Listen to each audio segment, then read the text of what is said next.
के बारे में हम लोग सुनते हैं, जानते हैं, नजदीक से देखते हैं,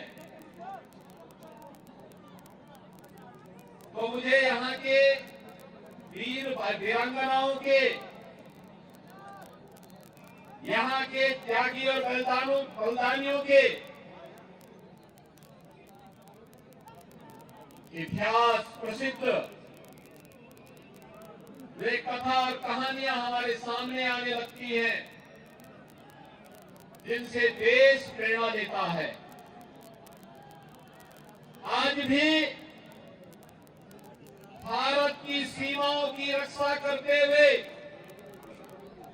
हमारे राजस्थान के जवान पूरे देश को सुरक्षा प्रदान करते हैं और सुरक्षा के माध्यम से अभय प्रदान करते हैं। तो यहाँ के किसान,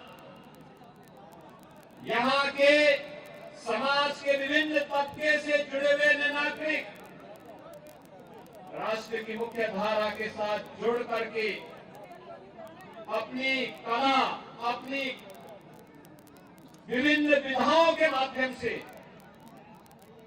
एक भारत श्रेष्ठ भारत की प्रधानमंत्री मोदी जी के विजन को भी एक नया आयाम प्रदान करते हैं। भाइयों बहनों, पूरे राजस्थान में परिवर्तन एक नई बहार है। राजस्थान के लोग चाहते हैं इस बार परिवर्तन होकर के रहेगा, और भाइयों बहनों, उसी में आपका आह्वान करने के लिए आज मैं विशेष रूप से आया हूं। आप देख रहे होंगे पूरे देश के अंदर प्रधानमंत्री मोदी जी के नेतृत्व में लोगों में एक नया उत्साह है, एक नया उमंग है, एक नई तरंग पूरे देश के अंदर चल रही है। एक नए भारत का दर्शन पूरा भारत कर रहा है। भारत की 142 करोड़ की जनता कर रही है। भाइयों बहनों, ये नया भारत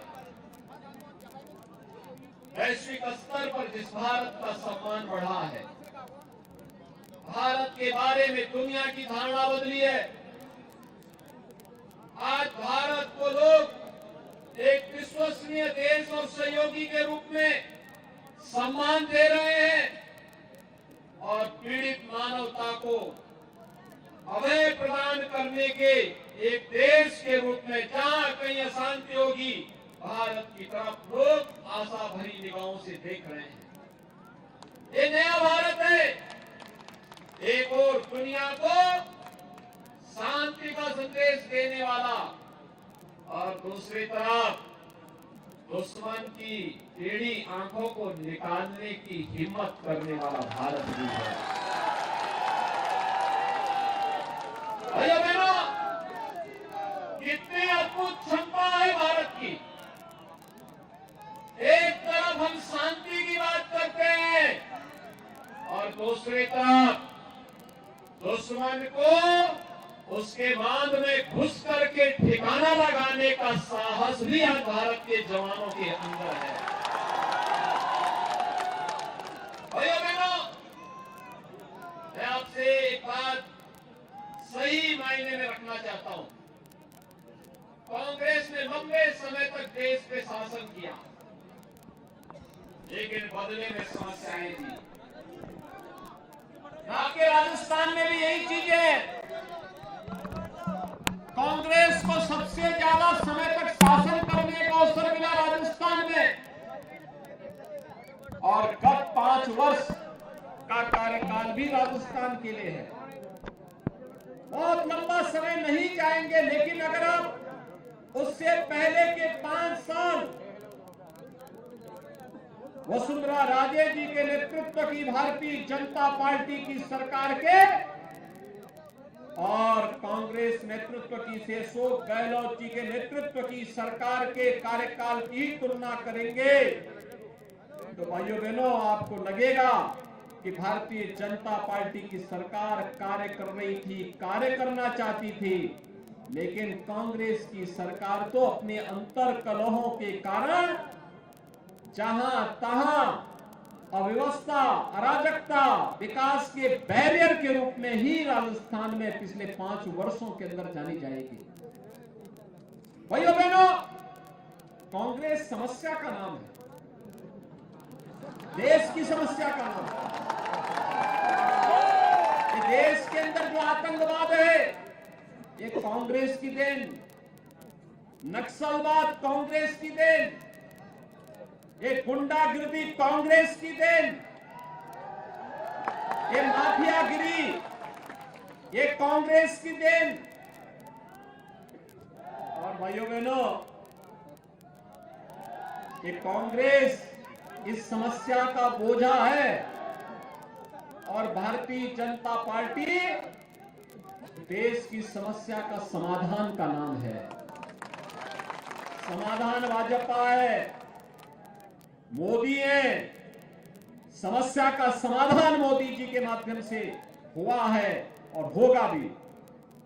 कांग्रेस ने आतंकवाद की समस्या दी, मोदी जी ने और अमित शाह जी ने आतंकवाद की जड़ कश्मीर की धारा 370 को सदैव के लिए समाप्त कर दिया। कांग्रेस हमारी आस्था के साथ खिलवाड़ करती थी। आस्था के साथ खिलवाड़ कैसे? हिंदू मंदिरों को एक समय में मुगल कालखंड में अपवित्र करके, क्षतिग्रस्त करके, तोड़ करके वहां गुलामी के ढांचे खड़े कर दिए गए थे। अयोध्या में ही आपके सामने अयोध्या उदाहरण है। 500 वर्ष पहले बाबर के समय राम मंदिर को तोड़ दिया गया, उसके ऊपर एक विवादित ढांचा खड़ा कर दिया गया। हम आंदोलन करते थे, कांग्रेस की सरकारें अत्याचार करती थी। हम लोग नारा लगाते थे, रामलला हम आएंगे, मंदिर वही बनाएंगे। कांग्रेस के लोग हंसते थे, कहते रे कैसे बना देंगे।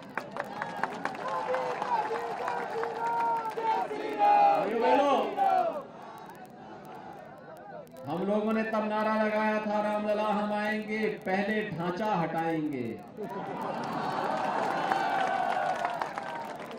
और ढांचा हट गया तो उसके बाद फिर नारा दिया, रामलला हम आएंगे, अब मंदिर यही बनाएंगे। फिर कांग्रेस के लोग हंसते थे, कहते थे कि क्या ये संभव हो पाएगा। और भाइयों बहनों, आज आप में से किसी को संदेह है क्या कि अयोध्या में राम मंदिर का निर्माण नहीं हो रहा है? हो रहा है ना? राम मंदिर का निर्माण हो रहा है ना? अयोध्या जाने की इच्छा है क्या? कितने लोगों की इच्छा है? अभी तो सरफराज राजस्थानी आना चाहता है। भाइयों बहनों, 22 जनवरी को प्रधानमंत्री जी के कर कमलों से अयोध्या में राम मंदिर में भगवान रामलला विराजमान होंगे। और इसके लिए मैं आपके पास आया हूं, आपसे कहने के लिए, इसी के लिए आया हूं, आज आपको आमंत्रण देने के लिए भी। भाइयों बहनों, एक और कांग्रेस आपकी आस्था के साथ खिलवाड़ करती थी, देश के विश्वास के साथ घात करती थी, और दूसरी तरफ गरीब का भी जो हक था उसको छीन लेती थी। अब याद करिए, जो मोदी जी ने 12 करोड़ गरीबों के घर में शौचालय बनाया, कांग्रेस भी तो बना सकती थी। मोदी जी ने 4 करोड़ गरीबों के मकान बनाए, ये कांग्रेस के समय में भी हो सकता था। मोदी जी ने 4 करोड़ गरीबों के घर में बिजली पहुंचाई, कांग्रेस भी कर सकती थी। 10 करोड़ गरीबों को उज्ज्वला योजना का फ्री में कनेक्शन दिलवाया, कांग्रेस भी कर सकती थी। 50 करोड़ लोगों को आयुष्मान भारत में स्वास्थ्य बीमा का कवर पूरे देश के अंदर दिया, कांग्रेस भी कर सकती थी। 1 डिस्ट्रिक्ट 1 मेडिकल कॉलेज का निर्माण कांग्रेस भी कर सकती थी, कांग्रेस ने नहीं किया। कांग्रेस तो एक ही बात करती थी, कांग्रेस एक ही बात करती थी कि देश के संसाधनों पर पहला अधिकार मुसलमानों का है, बोलती थी ना, यही तो बोलती थी ना। और भाइयों बहनों, मोदी जी ने कहा देश के संसाधनों पर पहला अधिकार गरीब का है, किसान का है, नौजवान का है, महिलाओं का है, दलित का है, वंचित का है, पिछड़े लोगों का है, समाज के हर तबके का है। और इसके लिए उन्होंने नारा दिया सबका साथ, सबका विकास। भाइयों बहनों, सबका साथ और सबका विकास का नारा ही है राम राज्य की अवधारणा। भाइयों बहनों, आपने देखा होगा जब बाढ़, अतिवृष्टि, कोई आपदा आती है, कांग्रेस के नेता गायब हो जाते हैं, किसी का पता नहीं लगता। पिपलदा से लेकर के और दिल्ली तक सब नेताओं के यही हाल है। कोई इटली जाता है और कोई बूंदी जाता है, कोई जयपुर में बैठा रहता है। कोरोना में भी नहीं आए होंगे और अतिवृष्टि में भी नहीं आए होंगे। मैं धन्यवाद देना चाहूंगा लोकसभा के माननीय अध्यक्ष श्री ओम बिरला जी को, जिन्होंने यहां पे अतिवृष्टि के समय घर घर राहत सामग्री वितरित करने की स्वयं निगरानी की। यहां की राज्य सरकार विफल हो गई थी, अपने विदेश दौरे को स्थगित करते हुए सीधे कोटा आए और कोटा में आकर के पिपलदा, सागोत, कोटा, इन सभी क्षेत्रों में घूम घूम करके उन्होंने हर व्यक्ति का ध्यान रखा, बिना भेदभाव के शासन की योजना को पहुंचाने का काम किया।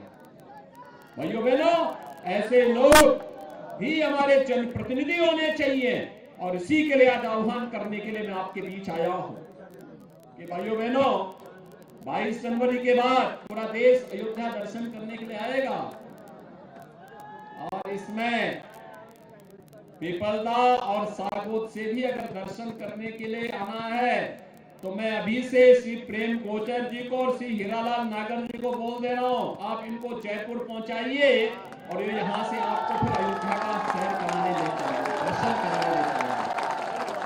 सहमत हैं? सभी लोग सहमत हैं? तो फिर दोनों हाथ ला करके मेरे साथ बोलेंगे, दोनों हाथ लाकर, जहां तक मेरी आवाज जा रही है दोनों हाथ ला करके बोलेंगे भारत माता की, भारत माता की, भारत माता की, जय श्री राम, जय जय श्री राम।